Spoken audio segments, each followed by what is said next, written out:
Hello. Do you fancy talking about videos today? Good, I thought so. This is episode 27 of Adventures in Pop. My name is Simon Jacobs. I would love it if you subscribed and told all your friends about how marvellous this all is. But in the meantime, I want to talk a little bit about how I've managed to make all these videos, because obviously it's one thing to release a song every month, which is what I've been basically doing for the last year and a half, give or take a few months in between, ending one set and starting another set. But it's quite another thing to put some, moving pictures to all of them. And I have tried to make sure that as I release every single, there's a video ready to go. And it's quite a bit of effort, actually, because, once you've actually finished writing and recording and producing and mastering your track, which is, quite a bit of work in itself, you have to kind of put your mind to going through the visual part of thinking, how do I represent this in a way that is interesting and visual, of course, and maybe not too literal. I mean, you can fall into this trap with videos, I suppose, of trying to enact every word that you say, and I think that could get a bit dull. I think I've probably been there a bit myself and tried to step away from it. Try and use video imagery a little bit metaphorical rather than completely literal. But again, you'll be the judge of that. So look, what I really want to talk about is, I guess it's in praise of a fantastic resource. And I did mention this one or two adventures back, where I was talking about my newest video, and just thought, it just occurred to me that actually as a resource when you're making videos, this is just a fantastic place to go to. So this whole videocast, this whole adventure is kind of in praise of a website called Pexels.com. And I should say right from the outset, I have no connection with them. I'm not sponsored by them. They don't know I'm telling you this. So I'm just choosing to tell you how valuable this website has been. Because on this website, I can basically download free video clips that anyone, I think, any good video makers can leave their free video clips, and there are some really fantastic ones on Pexels.com for people like me to come along and to, splash them all over my videos. And that is what I've done. What they ask you to do, as it's free and it has no copyright restrictions, but what they ask you to do is to name the people who have created those videos. And so I'm quite careful of making sure that I get all the names in, and on each video I thank, and I really have to thank a bunch of video makers from around the world who've done us the favour of leaving these great video clips on Pexels.com. So look, I'm mentioning this because you also are probably going to have to be thinking about videos, and I just think this is a great resource. And if I can, then you can. And look, I don't mind making a fool of myself and prancing around and pulling faces into a camera. I think you probably know that by now. But if you're going to release, single after single after single, you just run out of faces you can pull. I've got a limited repertoire, and after a while, that would get exceedingly dull, I think. Or I'd have to go to more and more ridiculous extremes to make it kind of work, and I guess there's a limit. So it's fabulous to be able to use this. So what I want to do is actually show you my favourite video clips, and by doing this, I'm not really telling you how brilliant I am. I'm telling you how brilliant somebody else is, because okay, I've got to make a judgment about, does this video clip work with my music? Does it fit with the other video clips I'm using?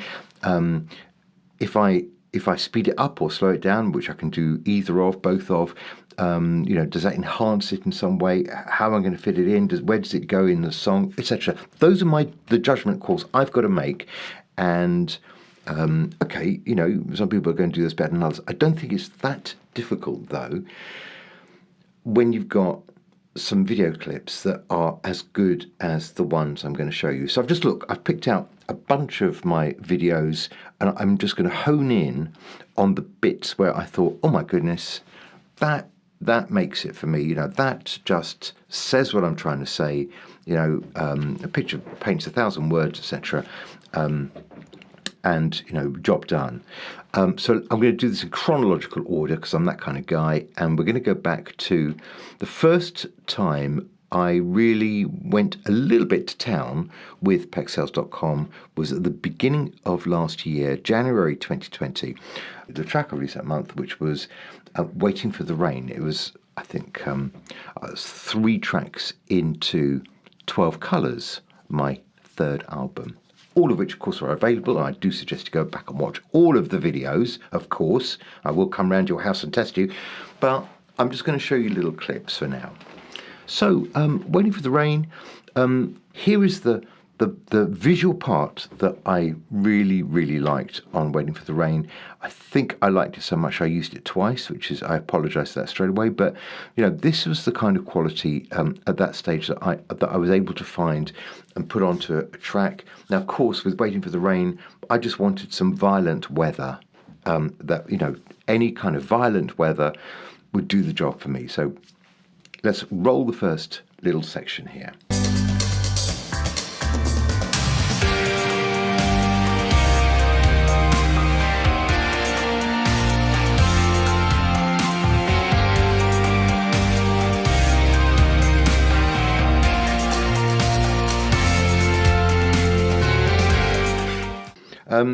So okay, you get the hang of that. It's good quality. It's a bit surreal, and it started getting me in the mood for, finding more and finding more. So a month later, the next track that I released was Danced with the Devil, and on this I did go a great deal more to town. And there are 2 parts of this I want to play. One is, I think, a spectacular bit of film. I don't know how this was done because, basically, look, this is a woman dancing on quite a small ledge, really, next to a huge river, and there's a city in the background. This is a beautiful, beautiful video clip, and I think of all the video clips I've used in the last year, this is up there amongst my favourite. So this is as we get into the chorus of Dance with the Devil. Have a look at this.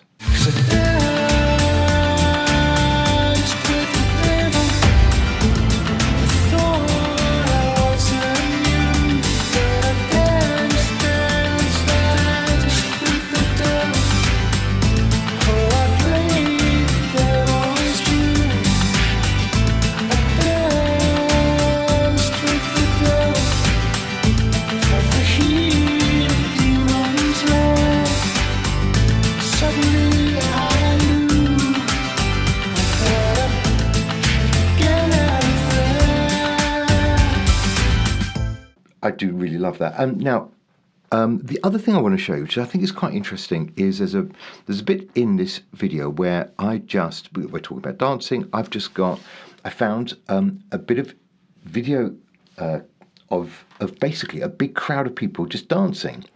And the thing that was interesting was when I kind of just popped this onto the track, it didn't matter really how I kind of tried to sync it up with the track. Because, obviously they're dancing to something. I don't know what they're actually dancing to.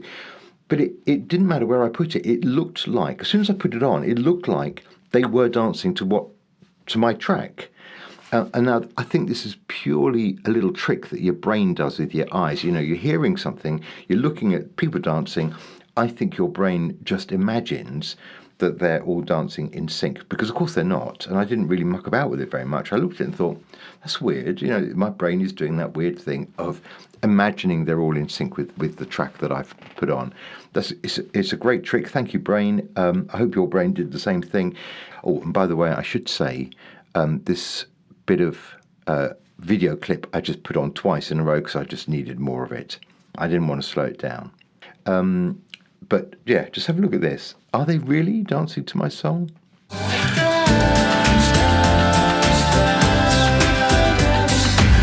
She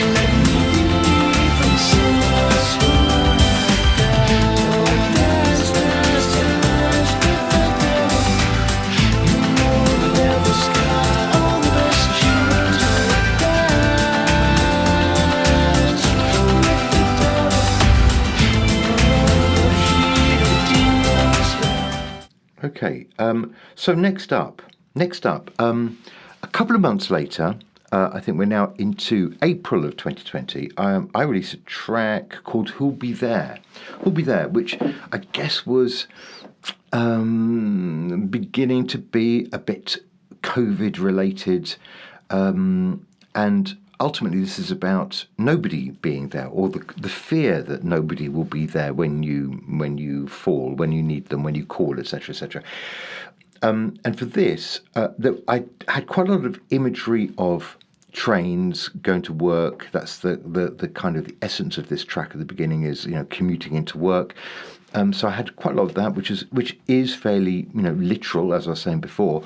But I also had this bit of video clip that I found, which was basically a children's playground, deserted, but the roundabout still sort of slowly going round. I mean, it's eerie, and it just shouts, "Nobody's here," in a way that is kind of, as I say, weird and slightly unsettling, actually.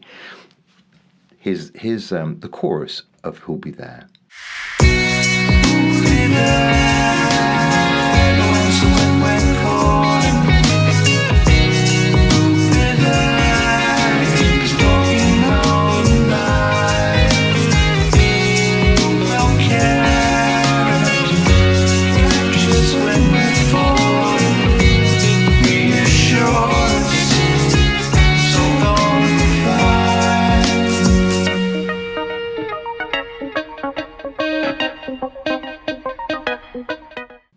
So quite a spooky little piece there. And again, I think I used it twice because, so good they used it twice, so why wouldn't I? So that's "Who'll Be There." A couple of months later, I think we're talking about July of last year, I released "Open Mic," which is kind of a story song about a bunch of individuals who get up to do their open mic performances, and there's something to say about each one of these individuals. The one that I was really pleased to find, I'd written this verse about a character who gets up on stage and she's too shy to open her eyes, and she's singing into the mic, all whispers and sighs. I was thinking, can I find a female singer who looks shy and has her eyes closed while she's singing? I mean, that's the job I've got to do, Mr. Literal. And I did. And again, it was just like one of those things where you think, "Mwah, this is gorgeous," and it just fits perfectly. This is because I guess there's an argument about being a bit more literal, because I was telling a story here. So have a look. This is from Open Mic, and we're into kind of like the second half of the song here. And now there's a girl on stage, too shy to open her eyes. She whispers into the mic, her voice all murmurs and sighs. But she's brought her entourage and they cheer her to the skies. The following month, into August of last year, we're talking about a year ago exactly, I released Joshua Says, which is the story of Joshua, who decides he's a girl. And this is about Joshua's father's reaction. It's not so much about Joshua. There's no judgment about Joshua. It's quite a bit of judgment about Joshua's father. The bit that I thought was the most expressive, and again, using that word, it was slightly unnerving, was a video clip of obviously a teenage boy looking right into the camera. I mean, unflinchingly at you, and he's looking pretty miserable. He's got a bit of a black eye, so you're immediately thinking something's gone on here, and he just looks at you, and then after quite a period of time of staring you out, and as it is quite sort of unsettling, he just kind of it's like, oh, I can't be bothered with that. And he just looks away. And I thought this was quite mesmerising. So if I wanted to find a Joshua, so to speak, then, he pretty much kind of, ticked all the boxes, met the standard that I was kind of looking for and more. So again, really good bit of film shooting here. and whoever this chap is, I would like to thank him. Have a look. Here's my Joshua from Joshua Says. Where's the manual? This is all new to me. Oh, but I told him it's just a phase of puberty. But I know that he knows that I know less than him, because Joshua says that he's a girl. That's right, Joshua says that he's a girl. Quite a thing, isn't it, just to be able to stare expressionless but kind of, unflinching into that camera and then, just look so kind of mean and at the same time quite sad. Okay, one more. At the beginning of this year, as I was just, getting into the new set of songs for 2021, the first one I released at the beginning of this year was I Think I Love You, which came out at the end of January 2021. There's some really nice bits of video of this, but now there's a line in the song about, I keep blurting it out. I'm trying not to say I love you, but I just blurt it out. And I found this. Well, you're going to see a video clip which I used actually a few times of this girl where something is blurting out of her mouth in a very odd kind of way, but it did feel right for the kind of the strangeness of the track. So I've got this, and then there was also this lovely bit of somebody's written I love you on a blackboard, and somebody's just rubbing it out. And again, I felt like that was something I could use a few times. Apart from all the other bits and pieces, actually there's a lot that I used in this. But these are the pieces that stand out for me. I wasn't gonna say nothing and I blurted out. There's really nothing here to discuss. I don't wanna talk about us, talk about her. I don't know what it's all about. So look, I'm going to leave it there, but I guess the message is, there are these resources that can help you make that kind of arduous task of creating a video into something much more pleasurable, where actually the job that you're doing, the job that I've been doing, is just hunting these pieces down, which is a very different thing from having to go out and make them. I think you'll agree. Just being able to find them in a library by typing in a few keywords is very different than having to go and act out something, or get your friends to act out something, or go and surreptitiously take video of things when they're not looking, and all that stuff. So this is a very, very good option. The quality is fantastic. The imagination that's gone into it is also really good. And I do wonder whether sometimes they've seen me coming, that maybe they've heard my music before I've even got there. Maybe they know the tracks that I've written and they just put those things in the library for me. If they do, or even if they don't, I thank them all. So that's it. Pexels.com is the name of the website that I've been using. I'm sure I'm going to carry on using that website while it remains copyright free and free, as I mentioned at the beginning. So good luck with all your videos. Let me know what you think. And if you've got any other resources that you've been using that are equally useful in terms of copyright and, kind of how much they cost or don't cost, please let me know and I can pass that on to everybody. You are marvellous. Thank you for watching. We'll do it all again very, very soon. Stay safe. I'll talk to you later. Bye-bye.